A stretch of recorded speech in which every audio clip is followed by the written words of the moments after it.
All right, gentlemen, let's speak about Davos today, our favorite gathering of globalists.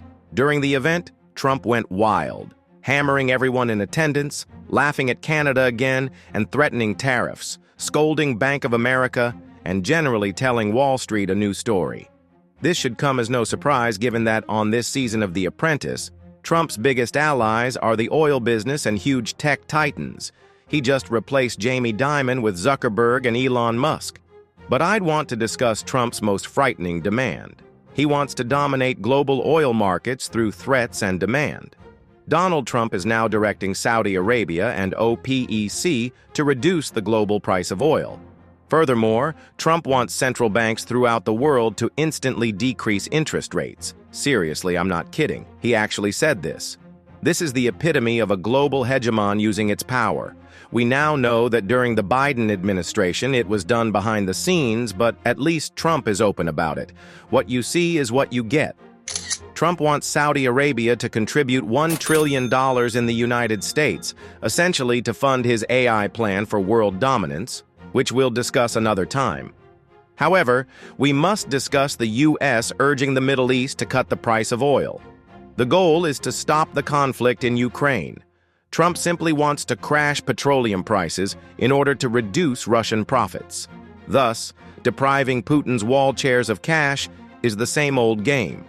He is also attempting to get China to compel the Russians to sign a peace deal.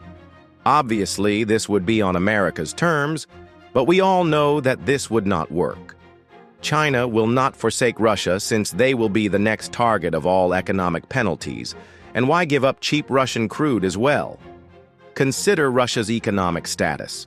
We are constantly hearing that the economy is overheating, interest rates are too high, and Moscow will fall tomorrow. But is this actually the case? Despite the commodities and financial restrictions, Russia's revenues are increasing rather than decreasing. December's income exceeded 4 trillion rubles, or $40 billion, a 28% increase over the previous year. Oil and gas earnings have been relatively constant over the previous decade. In reality, non-oil and gas revenue is increasing, indicating that the Russian economy is growing less dependent on its energy industry. Sanctions are ineffective, and even if they do succeed, they will not stop the war machine.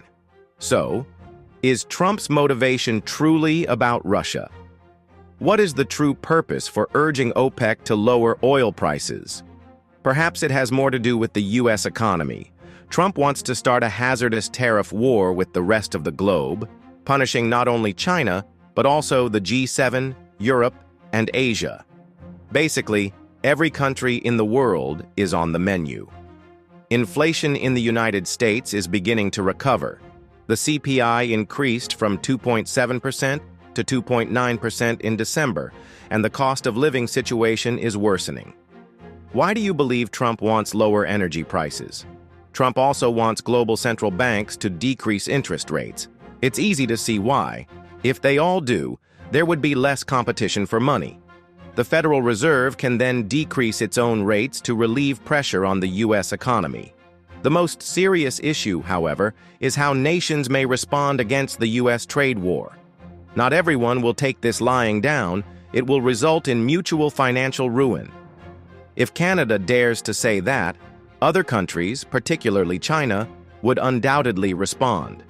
They would impose their own trade restrictions on U.S. imports. In addition, suppliers of key minerals may impose export restrictions.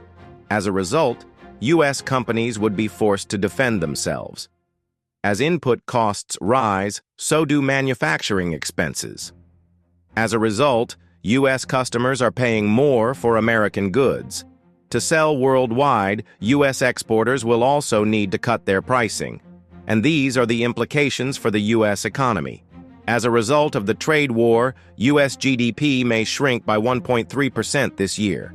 That overshadows the economic growth spurred by Trump's tax cuts. As a result, inflation would get worse. Both the trade battle and the tax package might raise CPI by 0.7% in total. Attempting to reshore production will be a huge risk for Trump.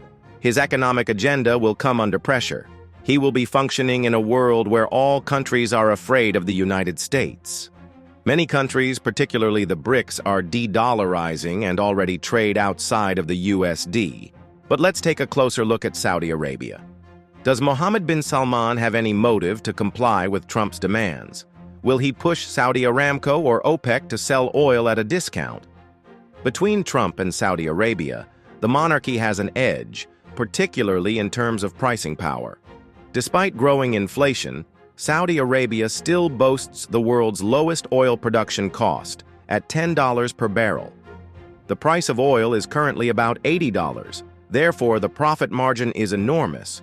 The kingdom is doing really well financially, so certainly Mohammed bin Salman can sell his oil at a discount if he wants to. If the Saudis significantly increase production and flood the globe with exports, prices will fall. But here's the quandary. Why would Saudi Arabia do that? First and foremost, Mohammed bin Salman is coping with a significant fiscal imbalance. He's attempting to raise investment funds totaling around 3% of GDP. As a result, he must maximize both export volume and pricing. Sure, plummeting oil prices might assist Trump's administration by lowering inflation, but we must examine who has the largest economic imprint in the Middle East, which is China. Beijing has the most extensive trade links with the OPEC countries. In comparison, the United States is virtually non-existent. The bulk of Saudi imports are from China. Beijing is also the largest consumer of Saudi oil exports, and with China increasing domestic demand, Mohammed bin Salman does not want to damage their partnership. Rising Chinese demand would result in higher oil prices and increased revenue for the kingdom. There is no actual reason to listen to the U.S. However, the U.S. economy is deteriorating. Trump intends to cut energy prices in half, with bills dropping by 50% over the following year. That is his vow, and it is part of the reshoring strategy to make U.S. manufacturing inexpensive in order to encourage a large number of firms to manufacture in the United States. And I'm also going to ask Saudi Arabia and OPEC to bring down the cost of oil. You got to bring it down, which frankly, I'm surprised they didn't do before the election. If the price came down, the Russia-Ukraine war would end immediately. Right now, the price is high enough that war will continue. You got to bring down the oil price. Now, I hope you can identify the contradictions here. If the United States owns the world's greatest reserves of oil and gas, why not extract it yourself? Why not export it rather than having the Saudis do the work? Because Trump wants to maximize revenues for U.S. energy firms. The Saudis can dump additional barrels on the cheap while the U.S. withholds production, or they may sell to Europe at a premium. There's another element to consider. The expense of drilling for oil in the United States is quite high. The break-even point for most U.S. enterprises ranges between $59 and $70. The Permian Basin, the largest oil-producing area in the United States, averages approximately $65. So there is a limit to how low the price of oil may fall. If it falls too much, U.S. oil wells might become unprofitable immediately. Trump wants Saudi Arabia to perform his dirty work by reducing their own margins for the U.S. He also intends to replenish the strategic reserves when prices fall. I'd be very astonished if OPEC or the Saudis listened to Trump completely. Beyond only decreasing inflation, the U.S. intends to utilize oil to affect geopolitics. The ultimate purpose is to maximize profits while increasing U.S. economic reliance. So here's the plan. The U.S. wants Iran's output to fall due to sanctions and then replace Iranian supplies with their own. This will maintain business margins while encouraging additional countries to buy from U.S. companies. What currency will you use to purchase oil from Trump? Obviously, the U.S. will need you to pay in dollars.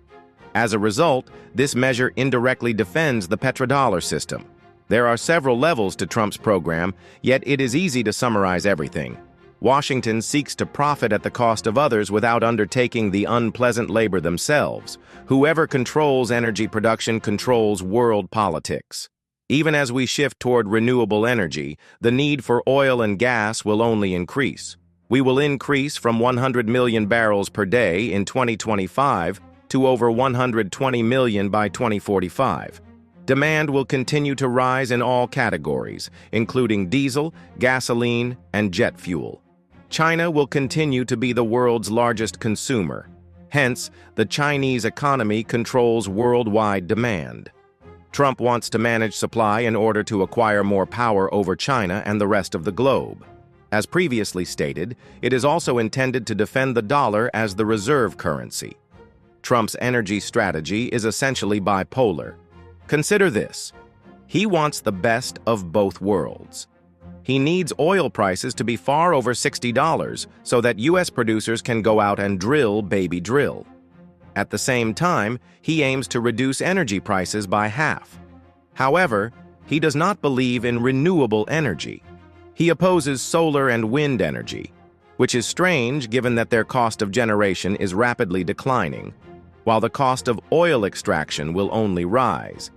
So there is a massive mismatch between reality and Trump's imagination. To reduce energy costs, all energy sources are required. Biden had an issue with oil and gas, and now Trump has one with solar. This is the current situation of energy policy in the United States. There is usually a large gap here. Something is missing. Now, I don't think Saudi Arabia will play ball. If the United States wants reduced energy prices, it will have to produce its own oil instead. But tell me what you think. What exactly does Trump want? And will Saudi Arabia obey U.S. orders? Please let me know in the comments below. Stay safe. Be sure to like and subscribe as we navigate these tumultuous times.